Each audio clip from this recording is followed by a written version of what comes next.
అభిమాన hero cinema ఎప్పుడెప్పుడు చూద్దామా అని ఆశగా ఎదురు చూస్తారు. కొన్ని కారణాలతో సినిమా వాయిదా పడితే నిరుత్సాహపడతారు.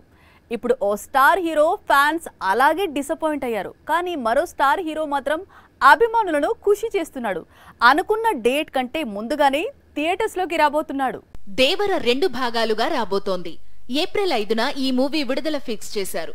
కానీ విలన్ రోల్లో నటిస్తున్న సైఫ్ అలీ ఖాన్ గాయపడడంతో నిర్మాణం ఆలస్యమైంది. దాంతో మూవీని వాయిదా వేశారు.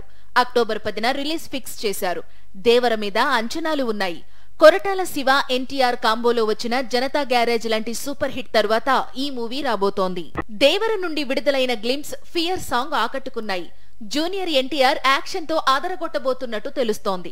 జాన్వీ కపూర్ హీరోయిన్ గా నటిస్తున్న ఈ మూవీకి అనిరుద్ధ్ సంగీతం అందిస్తున్నాడు.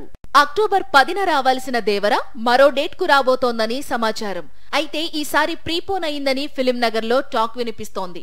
1 నెల ముందుగానే సెప్టెంబర్ 27న ఈ మూవీ విడుదల కాబోతోందని సమాచారం. దీంతో తారక్ అభిమానులు ఫుల్ ఖుషీ అవుతున్నారు. సెప్టెంబర్ 27న పవన్ కళ్యాణ్ హీరోగా నటించిన ఓజీ మూవీ రిలీజ్ ఫిక్స్ చేసుకున్న మ్యాటర్ తెలిసిందే. అంటే ఓజీతో దేవర పోటీ పడుతున్నాడా అంటే అదేం కాదు. ఓజీ మూవీ రిలీజ్ వచ్చే ఏడాదికి మారిందట. దాంతో దేవర ముందుకు దూకుతున్నాడట. ఓజీ డేట్ ను సందడి చేయబోతున్నాడు. ఈ మ్యాటర్ అధికారికంగా రావాల్సి ఉంది.